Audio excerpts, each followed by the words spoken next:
Assalamualaikum warahmatullahi wabarakatuh. Selamat pagi anak-anakku semuanya. Ketemu lagi di mata pelajaran Pendidikan Agama Islam.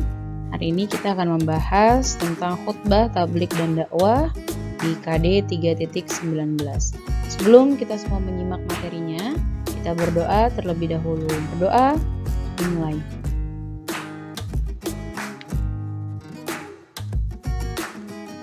Berdoa selesai. Silahkan disimak materinya.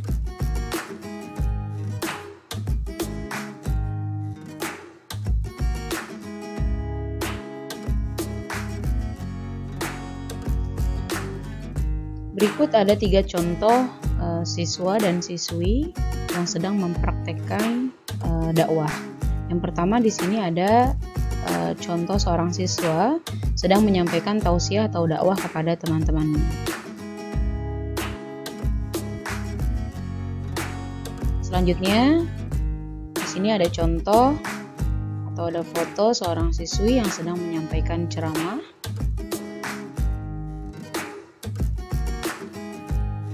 Dan yang terakhir, contoh seorang siswa sedang menyampaikan ceramah atau tausiah. Kita bahas dari pertama mengenai khutbah, tablik, dan dakwah. Yang akan kita bahas pertama yaitu pengertian khutbah. Khutbah berasal dari kata khotoba yakhtubu khutbatan. Ini kata yang terakhir adalah jamaknya dari kata khutbah, makanya diambil atau menjadi kata khutbah. Maknanya adalah memberi nasihat dalam kegiatan ibadah besar ya. Salah satunya seperti sholat Jumat, kegiatan sholat Idul Fitri, sholat Idul Adha, istisqa, kusuf, wukuf ketika di padang Arafah, dan nikah. Ya, jadi khutbah ini menyampaikan nasihat dalam kegiatan-kegiatan tertentu. Itu arti khutbah secara bahasa. Secara istilah, khutbah artinya adalah kegiatan ceramah kepada sejumlah orang dengan syarat dan rukun tertentu yang berkaitan langsung dengan keabsahan atau kesunahan ibadahnya. Contohnya, khutbah Jumat untuk sholat Jumat, khutbah nikah untuk kesunahan ketika akad nikah. Nah, khutbah ini diawali dengan hamdalah, sholawat, wasiat taqwa, dan doa untuk para jamaah.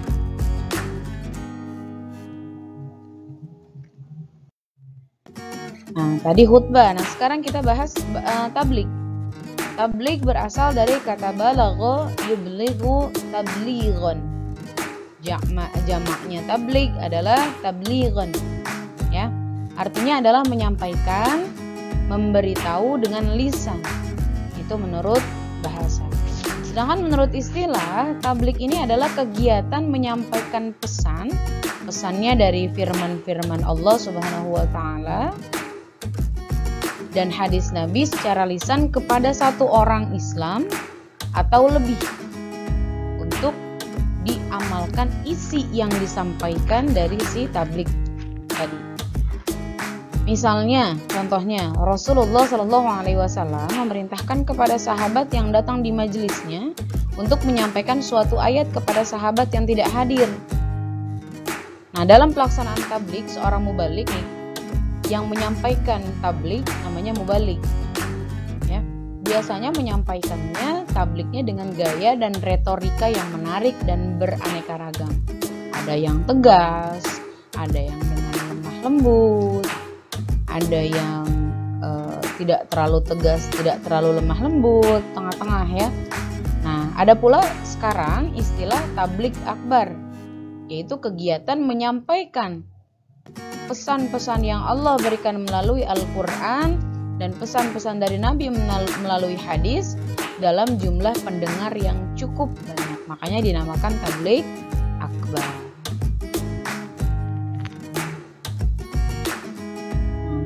Selanjutnya yang ketiga adalah dakwah. Dakwah ini berasal dari kata da'a yad'u da'watan, yang berarti memanggil, menyeru, bahkan mengajak ya pada sesuatu hal. Itu menurut bahasa arti dakwah. Menurut istilah, dakwah ini adalah kegiatan mengajak orang lain, seseorang atau bahkan lebih dari satu orang untuk mengajak ke jalan yang baik, baik secara lisan maupun langsung dicontohkan atau perbuatan. Nah, dikenal dengan bahasa atau istilah dakwah bil lisan, dengan bahasa lisan mengajaknya, dan dakwah bil hal dengan perbuatan atau kita contohin langsung. Nah, kegiatan dakwah ini bukan hanya ceramah, perbedaannya daripada tablik dan khutbah. Dakwah ini ada contohnya atau ada ajakannya, ada seruannya. Contohnya kegiatan aksi sosial, misalnya santunan anak yatim, sodako, sumbangan untuk membangun jalanan, masjid, dan lain sebagainya. Nah, itu bagian daripada dakwah bil hal, yaitu dakwah dengan contoh perbuatan. Berikutnya, di sini kita akan bahas mengenai pentingnya khutbah, pentingnya tabligh, dan pentingnya dakwah. Pentingnya khutbah, sebagaimana yang tadi saya jelaskan di pengertian khutbah, bahwa khutbah ini masuk kepada aktivitas ibadah. Jadi khutbah tidak mungkin bisa ditinggalkan karena akan mengakibatkan atau membatalkan suatu ibadah tersebut. Nah, contoh, apabila sholat Jumat tidak ada khutbahnya, maka sholat Jumatnya tidak sah. Atau apabila wukuf di Arafah tidak ada khutbahnya, maka wukufnya juga dianggap tidak sah. Maka itulah pentingnya khutbah, ya. Jadi kalau khutbahnya ditinggalkan, maka sesuatu hal yang tadi kita kerjakan seperti sholat Jumat, wukuf, sholat Idul Fitri, Idul Adha, nikah, maka akan membatalkan si ibadah atau rangkaian aktivitas ibadah tersebut.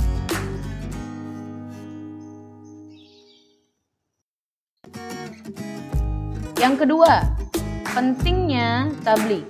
Nah, salah satu sifat wajib bagi Rasul ini kan adalah tabligh, yaitu yang menyampaikan wahyu dari Allah Subhanahu wa taala kepada kita nih umatnya. Nah, semasa Nabi Muhammad SAW hidup, seluruh waktunya dihabiskan untuk menyampaikan wahyu kepada umatnya. Setelah Rasulullah SAW wafat, kebiasaan ini dilanjutkan oleh para sahabatnya, para tabi'in, pengikut sahabatnya, dan tabi'in, pengikutnya sahabat. Nah, mudah-mudahan kita bisa menjadi pengikutnya para sahabat Rasulullah SAW, bisa menyampaikan apa-apa yang telah Allah perintahkan di dalam Al-Quran dan di dalam hadis. Selanjutnya adalah pentingnya dakwah. Nah, salah satu kewajiban umat Islam adalah berdakwah. Karena sebagian ulama ada yang menyebut berdakwah itu hukumnya adalah fardu kifayah, yaitu kewajiban yang kolektif. Jadi sebagian lainnya menyatakan fardu ain. Walaupun begitu, Rasulullah SAW tetap selalu mengajarkan kepada kita, seorang muslim, bahwa seorang muslim ini selalu menyeru atau menyuruh, mengajak kepada jalan kebaikan dengan cara yang baik, ya. Jadi setiap dakwah ini harusnya, hendaknya bertujuan untuk mewujudkan kebahagiaan, kesejahteraan hidup baik di dunia maupun di akhirat. Dan yang paling terpenting adalah berdakwah untuk mendapatkan ridho dari Allah Subhanahu wa taala dan keberkahan dari Nabi Muhammad SAW. Nah, Nabi Muhammad SAW mencontohkan dakwah kepada umatnya dengan berbagai cara melalui lisan maupun perbuatan. Dakwah bil lisan dan dakwah bil hal. Dakwah dilakukan lewat omongan, lewat tulisan, dan dakwah bil hal, lewat perbuatan yang langsung dipraktekkan. Contohnya apa saja? Sedekah, menyantuni anak yatim, membantu pembangunan yang ada di sekitar kita, khususnya untuk akhirat, seperti masjid, majelis ta'lim, dan lain sebagainya.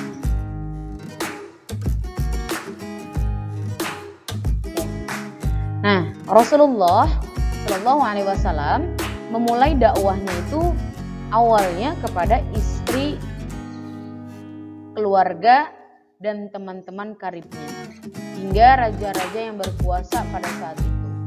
Ya, di antara raja-raja yang mendapat surat atau risalah dari Rasulullah Shallallahu Alaihi Wasallam adalah Kaisar Heraklius dari Bizantium, ya, dari Mesir.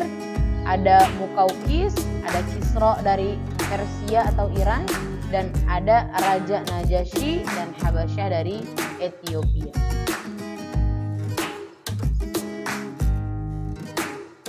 Selanjutnya ada ketentuan-ketentuan mengenai khutbah.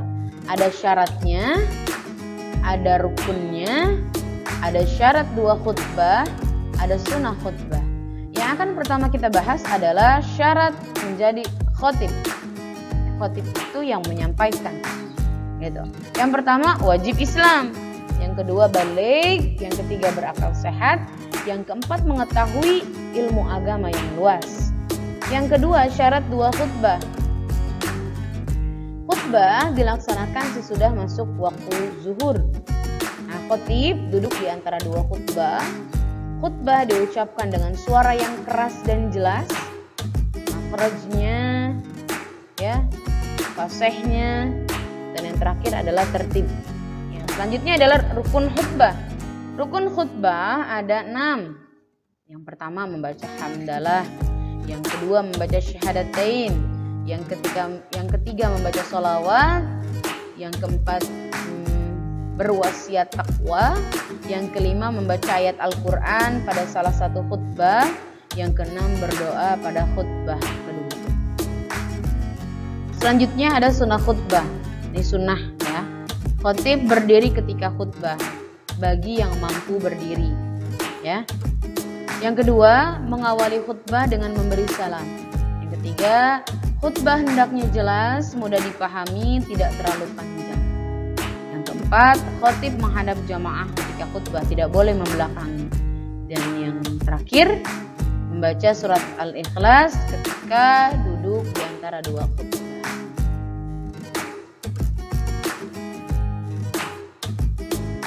Selanjutnya ketentuan tabligh. Syarat mubaligh. Tabligh disebut mubaligh adalah orang yang menyampaikan isi ceramahnya. Yang pertama syarat menjadi mubaligh adalah sudah pasti, yaitu Islam. Yang kedua baligh, yang ketiga berakal sehat, yang keempat mendalami ilmu agama. Nah, ada ketentuan ketika kita menyampaikan tabligh. Apa ketentuannya? Yaitu etika dalam menyampaikan tabligh. Yang pertama dengan lemah lembut cara penyampaiannya. Yang kedua menggunakan bahasa yang mudah dimengerti.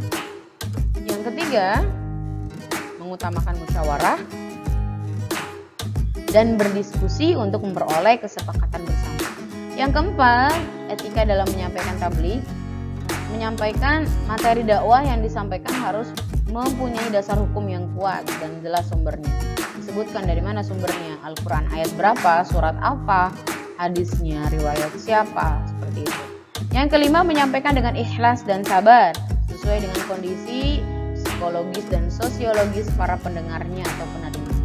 Yang terakhir, yang keenam, tidak menghasut orang lain untuk bermusuhan, merusak, berselisih, dan mencari-cari kesalahan orang lain. Sampaikanlah dariku walau hanya 1 ayat. Itu pesan yang terdapat di dalam Al-Quran. Jadi kita sebagai umat Islam kalau punya ilmu, bagi, jangan pelit ya, walaupun hanya satu ayat. Karena salah satu amal ibadah yang tidak akan terputus walaupun kita sudah meninggal dunia, salah satunya adalah ilmu yang bermanfaat.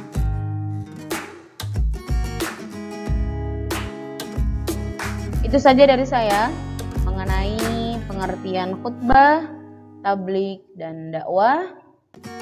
Sampai bertemu di pertemuan selanjutnya. Ma'assalama ila liqa. Jazakumullahu khairan katsiran.